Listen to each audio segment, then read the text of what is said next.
जय हिंद साथियों। मैं अमित कुमार आप सभी का बनी बिल्डिंग्स में स्वागत करता हूं। और आप देख ही पा रहे होंगे कि ये साइंस का 5वां पार्ट है।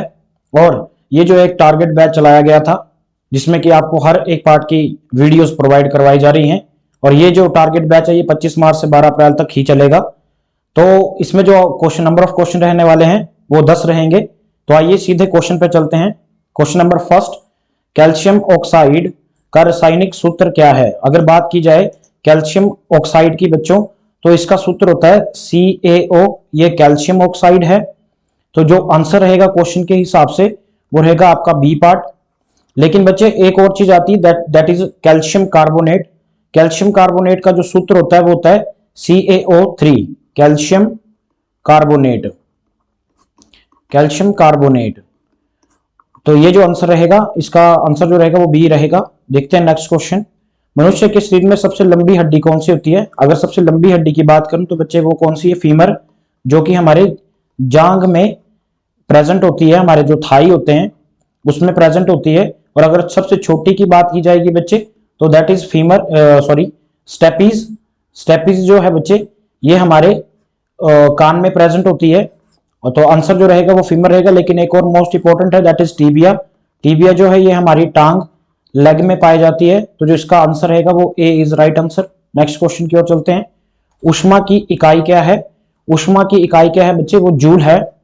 अगर देखिए बच्चे आप काम कर रहे हैं और काम करते करते आप थक जाते हैं तो आपके शरीर की ऊष्मा जो है वो भी निकलती है, और एनर्जी जिसे बोलते हैं। तो इन दोनों का जो ऐसा यूनिट है वो है जूल। वो है जूल बच्चों। जूल इसका राइट आंसर रहेगा। लेकिन बच्चे तीन दो ऑप्शन और भी हैं। न्यूट्रॉन की, अगर वोल्ट की बात की जाए तो वोल्ट जो है आपका ये एसआई यूनिट है। वाट जो है बच्चे ये तो होता है आपका शक्ति का एसआई यूनिट। ठीक है, तो इस जो आंसर रहेगा वो A is right answer. Next question की ओर चलते हैं। संपूर्ण शून्य समान तापमान की बात की गई है, या एब्सोल्यूट जीरो किसे बोलते हैं? तो देखिए बच्चे जब 0 डिग्री के भी बोल देते हैं कई बार इसे हमें, तो ये तकरीबन होता है -273 डिग्री केल्विन के बराबर होता है। तो परम शून्य तापमान की बात की जाएगी तो 0 डिग्री केल्विन जो -273 केल्विन के बराबर सेल्सियस के बराबर होता है। यहाँ पे सी आएगा बच्चे। तो जो आंसर रहेगा इस क्वेश्चन का वो ए रहेगा। आइए नेक्स्ट क्वेश्चन देखते हैं।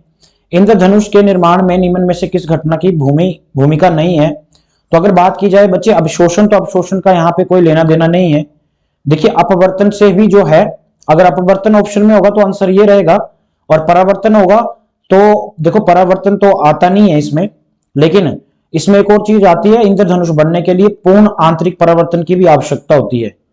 आंतरिक परावर्तन जिसे इंग्लिश में बोलते हैं बच्चे टोटल इंटरनल रिफ्लेक्शन, ये भी आता है और आपका अपवर्तन भी आता है। और सबसे जरूरी बात क्या सर, क्या चाहिए सर? सनलाइट चाहिए और थोड़ी थोड़ी सी उसमें बारिश चाहिए। तो जो आंसर रहेगा प्यारे बच्चों वो कौन सा रहेगा आपका? यहाँ पर ए इज राइट आंसर की अवशोषण का कोई लेना देना नहीं है यहाँ पर। तो आइए नेक्स्ट क्वेश्चन देखते हैं।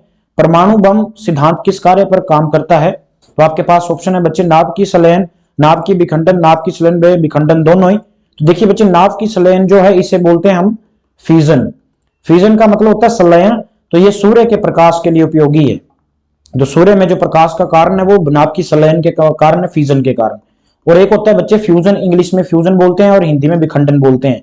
तो जो परमाणु बम है वो आपका किस सिद्धांत पे कार्य करता है? नाभ की विखंडन पे कार्य करता है। तो जो आंसर रहेगा बच्चों वो बी इज राइट आंसर रहेगा। नेक्स्ट क्वेश्चन की ओर चलते हैं। विटामिन बी का रासायनिक नाम क्या है? देखिए बच्चे एक ट्रिक बताना चाहता हूं आपको। रथ एक टॉफी है, रथ एक टॉफी है। और इसी ट्रिक से आपके सारे जितने भी विटामिन है उनके जो केमिकल नेम है वो क्लियर हो जाएंगे। आर देखो विटामिन ए का जो नाम है वो रेटिनोल है, रेटिनोल आ जाएगा। विटामिन बी का जो नाम है वो थायामीन है। विटामिन सी का नाम जो वो एस्कॉर्बिक एसिड है। अगर बात की जाए बच्चों ए से तो वो that is ascorbic acid. Ascorbic acid जो रहता है आप लोगों का वो विटामिन सी का नाम है।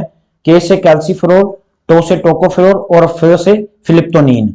तो ये सब जो विटामिन ए हो गया, बी हो गया, सी, डी, ई और विटामिन के, ये तीनों के नाम है। इस ट्रिक से आपको याद हो जाएंगे। तो हमें बी का नाम पूछा गया था, बी1 का नाम पूछा गया था।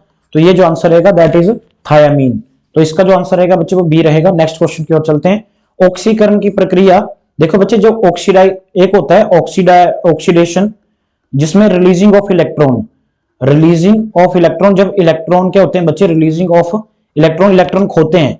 तो जब कोई इलेक्ट्रॉन देता है अपने तो उस पर पॉजिटिव का चार्ज आता है, और जब लेता है तो उसमें नेगेटिव का चार्ज आता है। तो एक ऑक्सीडेशन होती है, एक रिडक्शन होती है बच्चे, एक ऑक्सीडेशन होती है, एक रिडक्शन। इसे उपचयन बोलते हैं और इसे अपचयन बोलते हैं। ठीक है बच्चे, जब इलेक्ट्रॉन लिए जाएंगे दिए जाएंगे तो उपचयन होगा, और जब लिए जाएंगे तो अपचयन होगा। तो आपसे क्या पूछा गया, ऑक्सीकरण। तो ऑक्सीकरण कैसी बच्चे, ये इलेक्ट्रॉन का घटना है। तो जो इसका आंसर रहेगा वो ए आंसर रहेगा। आप लोगों से मेरी एक रिक्वेस्ट है, और एक रिडॉक्स होती है बच्चे, एक रिडॉक्स रिएक्शन होती है, इसके बारे में आप मेरे को कमेंट बॉक्स में जरूर बताएं कि रिडॉक्स रिएक्शन कहां पर काम आती है। तो आइए नेक्स्ट क्वेश्चन देखते हैं बच्चों।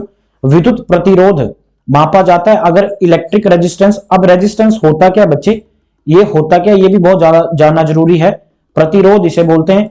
देखो अगर ये आपके पास एक वायर है और वायर से करंट जा रहा है, और इस करंट को जो रोकता है उसे ही क्या बोलते हैं बच्चे, प्रतिरोध बोलते हैं। क्या बोलते हैं बच्चे, उससे प्रतिरोध। तो इसका ऐसा यूनिट पूछा गया है, तो इसका ऐसा यूनिट जो वो ओहम है। लेकिन एक आता है आपका रेसिस्टिविटी, रेसिस्टिविटी भी आता है आपके पेपर में। तो रेसिस्टिविटी की बात की जाए, इसे बोलते हैं प्रतिरोधकता, प्रतिरोधकता। तो इसका जो ऐसा यूनिट है वो है ओहम मीटर। तो ये भी इंपॉर्टेंट क्वेश्चन है। तो जो आंसर रहेगा बच्चे ए रहेगा। नेक्स्ट क्वेश्चन की ओर चलते हैं। तो नेक्स्ट क्वेश्चन है, लाल और हरा रंग मिलते हैं तो क्या कौन सा रंग बनता है। आपको एक बात पता होनी चाहिए बच्चे, जितने भी हमारे प्राथमिक रंग है, जितने भी हमारे प्राथमिक रंग है, प्राथमिक रंग कितने हैं, 3 है, RGB, रेड, ग्रीन और ब्लू। इन तीनों से ही मिलके बाकी सारे कलर बनते हैं। तो ये R है, ये B है और ये G है। जब रेड और ब्लू मिलते हैं बच्चे तो यहां से पीला रंग बनता है, येलो कलर, येलो कलर बनता है। तो बच्चों आप मेरे को बताओगे, अच्छा रेड और ग्रीन मिलता है बच्चे, पूछा क्या बच्चे, लाल और हरा, लाल और हरा बनता है तो पीला बनता है बच्चे। और जब रेड और ब्लू बन जाए तो मेजेंटा कलर बनता है। मेजेंटा की बात की जाए तो मेजेंटा कलर कौन सा होता है बच्चे, जो 2000 के नोटों में होता है, पर्पल कलर थोड़ा सा, उसे बोलते हैं। और जब ग्रीन और ब्लू मिलता है बच्चे तो सियान कलर बनता है। सियान जो वो कहां होता है, पीकॉक की गर्दन में होता है। तो बच्चे ये जो थे ये 10 क्वेश्चन थे। इसी से मैं जो है अगली सीरीज भी आप लोगों के लिए लेके आऊंगा। आई होप आपको ये वीडियो बहुत ज्यादा पसंद आएगी और सपोर्टेड भी रहेगी आप लोगों के लिए। और बच्चे जितने से ज्यादा इस चीज को आप शेयर करें, लाइक करें, सब्सक्राइब करें। और अगर आपका कुछ लगता है कि सुधार किया जाए और डिटेल में बताया जाए तो प्लीज कमेंट बॉक्स में जरूर बताएं। जय हिंद, जय भारत।